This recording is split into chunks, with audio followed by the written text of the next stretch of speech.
Welcome to the next module, where we'll talk all about the foundation of every presentation. And I mean, this is the foundation, really, of every kind of communication you will ever give. And these are statements of fact, statements of value, and statements of policy. Before we dive into the structures of the keynote, the kind of stories you use and the evidence you use, and even how to deliver your idea on stage, there's one essential question we have to answer first. What kind of talk are you giving? Another way to ask this question is, what is the conversation you're entering into? That's right, you can't shape a powerful keynote or presentation until you know what kind of talk this is. But here's the good news. There are only 3 types of statements you'll ever use when building a presentation. I'm being serious. This module is the compass that will guide every other decision you make when it comes to your keynote. And the answer comes down to 3 and only 3 types of statements that make up every story, every conversation, and every argument you will ever possibly have. In communication, these are known as propositions. And they're the basic building blocks of every meaningful communication, every message, every speech, every keynote, every TED Talk, every time you're trying to be persuasive or just informative. These 3 things are the foundation. And I'm going to break them down and give you a little introduction to each of the 3. And then I have a much longer lesson for each of these. Let's start with propositions of fact. These are claims about what is, what was, or what will be. You're grounded in evidence, data, history, personal observation, or even expert testimony. A statement of fact is used to prove something. It's about establishing the reality of a situation so the audience can understand what's going on and the basis of what's going on. Think of these statements of fact, as a speech rooted in the past. You're uncovering what happened. Here's an example. Childhood asthma rates have risen by 30% in the past decade due to air pollution. This is a proposition of fact. You're pointing to something measurable, something that we can analyze and verify, something that can be proven false. When your speech is built on facts, your job is to lay them out. Sometimes they're uncomfortable, often they're surprising, and they give your audience the tools to understand what's going on. Don't worry, this is just a teaser. We'll go into each of these in detail in their own individual lessons. Okay, second, we have propositions of value. These go one step deeper. Now we're not just saying what is, we're saying what does it mean? A statement of value asks your audience to evaluate the worth of something. Is it good or bad? Just or unjust? Inspiring or dangerous?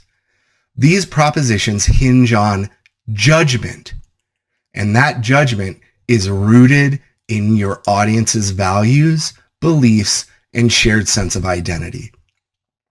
And I always have to remind people that judgments, it's not only about wagging your finger.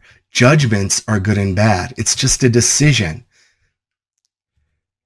Value talks are anchored in the present. You're helping us assess who we are right now, what we believe, and what matters most to us. Here's an example.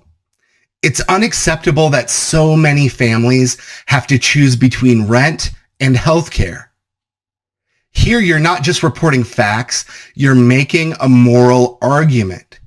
You're asking the audience to feel the weight of the situation. You could say the opposite is true and use facts to prove that.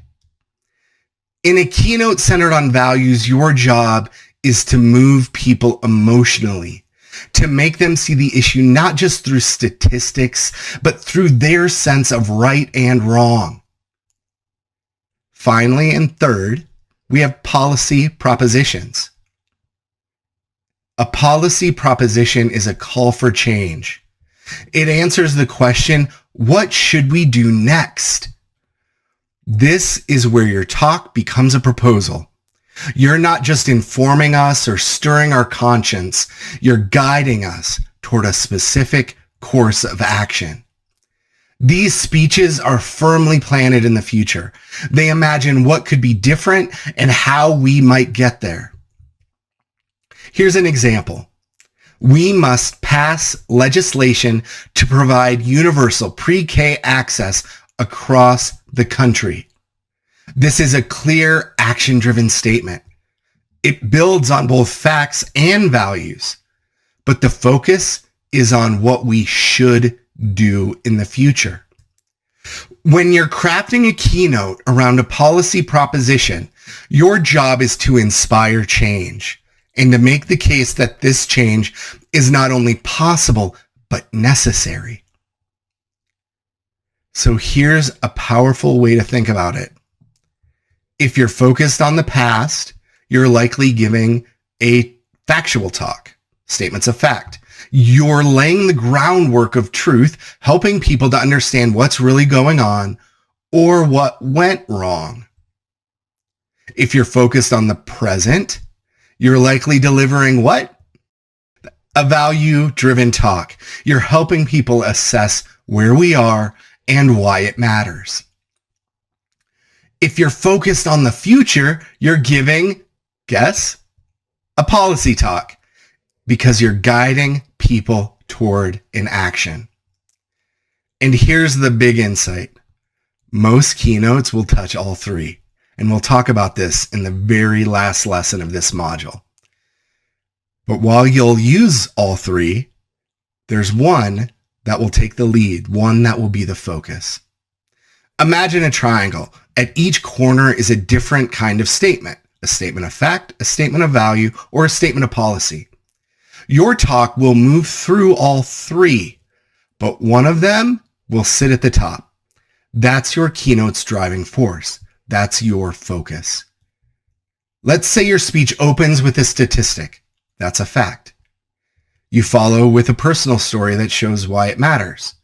That could be a statement of value. Then you end with a rallying cry for what must happen next. That's policy. And it's a beautifully integrated speech. But which one should you build around? That's the core question we'll keep returning to in this module. What kind of speech are you giving? That's what we'll answer in this module, because only when you know what kind of speech you're giving will you be able to develop into a compelling idea. So are you ready to shape your keynote from the ground up? I hope so. Because once you know what kind of statement you're making, you're no longer guessing. You're building with purpose.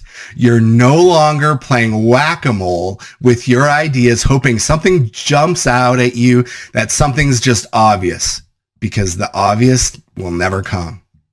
As I always say, impact is never improvised. In the rest of this module, we'll take a deeper dive into each type, starting with statements of fact, how to identify them, use them, and structure a keynote that proves your case. I'll see you in the next lesson.